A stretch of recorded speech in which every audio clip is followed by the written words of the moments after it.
What's going on, guys, and welcome back to the film room. Today we're going to be getting into the offense's performance from their Week 2 comeback win and also discussing this week's upcoming matchup against the 2-0 Seahawks. I appreciate you guys stopping by, and let's go on and get into it. Starting with the obvious, Dak was phenomenal in this game. I harped on Dak a lot for his indecisiveness on third down in Week 1, and I really did feel like he left some yards and plays on the field against the Rams. But that was just far from the issue this week. I would say Dak was just shy of perfect on third down this week, and I would say he was perfect if it wasn't for that fumble early on. When throwing the ball on third down, Dak was 5 of 8 for 95 yards and converted for a first on all 5 of his completions. Dak was sacked on 2 other third down dropbacks and rushed for 12 yards and a TD on 2 other third down plays as well. I felt like Dak was just much more affirmative with his decision making on third down, if you will. I felt like he just trusted his reads a lot more often on third down and knew where he wanted to go with the ball before the snap. A point I made too in last week's video was it didn't seem like the level of trust that we wanted to see out of Dak and CD had quite developed, and it especially showed on third down in Week 1. There were a couple plays where Dak had CD open for what could have been a big play on a drag route on third down, and he instead tucked it and ran. Then another one where he could have hit CD out of the break at the sticks on a third down and instead looked off of it and ended up not converting on the play. But this was just far from the case this week once again. Dak was keen to get CD the ball in these key situations, and he trusted the rookie receiver to go up and get it. Dak was 3 for 3 for 63 yards when targeting Lamb on third down, as well as hitting him on the biggest play of the game for a 24-yard gain that set up Zerline's game winner. Dak also stretched the field a lot more this week and made more of an effort to push the ball down the field, without big time to completions down the field to Amari, Gallup, and CD that all set up touchdowns. The Cowboys would likely be at 0-2 right now. I don't know if we were attacking Atlanta with intermediate to deep throws more because we were often trailing by a lot, but I really hope this continues to be a part of our offense throughout the year as we clearly have the weapons and the quarterback to do it. With all that being said, man, let's not get it twisted. Dak Prescott was the reason we won this football game. Building on that, I felt like the receiving core was fantastic this week. I know Atlanta doesn't have the most daunting secondary, but you typically don't see receivers flashing open at will as much as Coop, Gallup, CD, even Schultz, and even Noah Brown at times were. Plus, I did not know Noah Brown had speed like that, man. I hate that it got called back because of that whack little blindside block, if you want to call it, on CD, but no, I did not know he had wheels on him like that. But getting back to it, each one of these receivers made a huge play in their own respects that helped make this comeback possible. And now this core matches up next week against the Seattle defense that has given up a league-high 831 yards through the air after 2 weeks. So I'm real excited to see if this talented group can match their performance they had against Atlanta this past week. I definitely do think it's possible, and I'll get more into that later in the video when we start breaking down Seattle a little bit. But yeah, real proud of how this receiving core came out and played this week. Next, I want to talk about the up-tempo. I made a point last week how I thought that this offense is the type of offense that is going to thrive in an up-tempo style, and this definitely showed this week.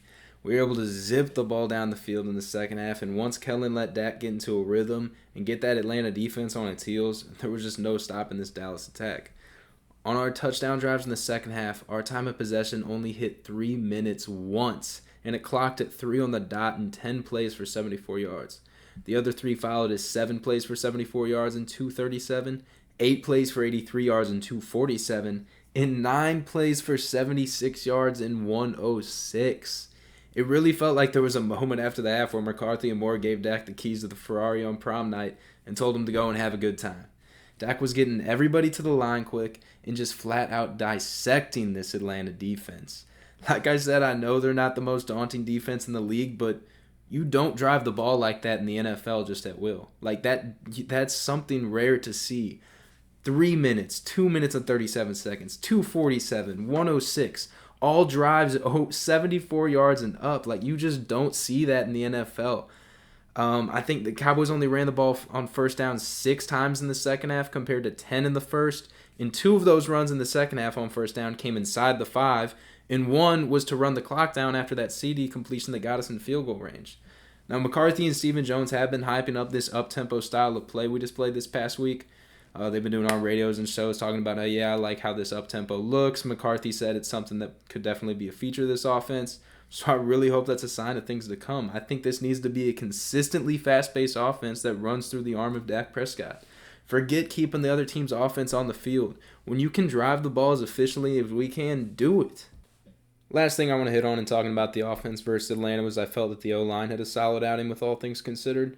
I think it helped them substantially when we got in our up-tempo mode and Atlanta wasn't able to substitute fresh pass rushers on the field. I think they really benefited from that in the second half compared to the first. According to Pro Football Reference, Dak only got pressured on 20.4% of his dropbacks, which is actually down from 22.2% of his dropbacks against the Rams. I know we were harping on our D-line a lot for not getting to Matt Ryan quick enough, but even Ryan got pressured more than Dak on Sunday on 25% of his dropbacks. I thought Terrence Steele was fine, only making his second start and being an undrafted free agent, but he's still clearly a weakness on this offensive line. Brandon Knight, I thought, played a very nice game considering he has literally the massive shoes of Tyron Smith to fill. And if Tyron does come back this week against Seattle, I hope we move Brandon Knight to the right tackle spot in place of Terrence Steele. Overall, though, and like I said, all things considered, not the worst outing from the O-line. And luckily, they are facing a not-so-threatening Seattle D in this coming week. So yeah, hopefully we can get Tyron back this week, hopefully Leal in the week to follow, and start to patch up this offensive line and get it back to at least a little bit of what it used to be. Now getting into tomorrow's matchup, obviously task one at hand is containing Russell Wilson. Our D-line just got to find a way to step up this week and have a better performance than compared to what they had in the past 2 weeks. And they just got to get to the QB faster, plain and simple. I've heard that Griffin and D-Law are talking about getting their hands back in the dirt on pass rush downs, so hopefully that cleans some things up, allow them to get back to some of the pass rush moves they may not have been able to display or get to efficiently coming out of the two-point stance. So I'm just hoping we can generate more pressures just based off that alone. Also heard talks of Mike Nolan potentially simplifying the defense a little more. Can't really speak on what that means for this defense until I'm able to get a good look at the Seattle film following the game. But just to guess, maybe less stunts, pre-snap movement on the defensive front. So we'll see how it looks this week. Secondary also has another huge task at hand this week. Now losing Cheeto on top of the already hurt Anthony Brown. Jordan Lewis is just going to have to be a lot better this coming week for this secondary to have a chance against the Seattle pass attack. Hoping Trayvon can keep up his solid start to his career against Lockett and DK. You got to expect him to get beat a couple times, but hopefully nothing too bad, nothing too deep down the field. We'll see who the other outside corner is in place of Cheeto. Not really sure the plans they have at Brandon Carr, whether it be at safety or corner. I would imagine we'll see Worley getting a majority of the outside corner snaps, and the snaps that he would have gotten safety, he'll give off to Brandon Carr. But I can't know for sure. That's probably going to be something we'll know come around game time. This is definitely going to be a challenging and gritty game for the Dallas D. Russell Wilson has had 2 below-average outings from his defense and has dominated games to put his team at 2-0, so I don't expect us to stop Russ by any means, but we got to at least slow him down a little bit. You got to find a way to make those plays to get off the field, whether that come in turnovers or making key third down stops. You just got to find some way to make those plays against an offense and a quarterback like this. Moving on to the offense, unfortunately, I think we'll likely need another 30-plus point outing from Dak and the O. With how banged up our defense is getting, we know they're not going to be able to consistently prevent Seattle from putting points on the board. So we're going to have to be able to respond to those points early and likely often. I'm really hoping we don't stray from our up-tempo style and attempt to keep Russ off the field because I think that will just ultimately keep points off the board. I think this game could definitely come down to who has the ball last. I think we need to be aggressive on offense and attack down the field and give deep routes and intermediate to deep crossers time to develop against a zone-heavy Seattle defense. I know we're banged up front, and hopefully we get Tyron back this week, but this is not a very efficient Seattle pass rush we'll be facing. Cam Newton only got sacked once and hurried 4 times in a game in which he had 44 pass attempts.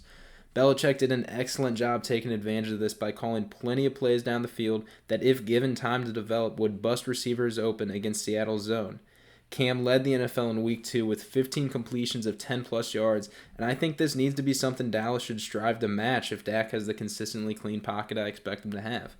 Lastly, I hope we utilize a lot of play action to bring those zone linebackers up a couple steps so we can hit over the top of them.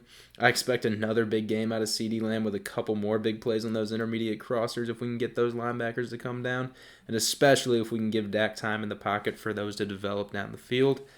When Seattle goes to their man looks, I feel as if CeeDee should have a field day and should be the first read every time.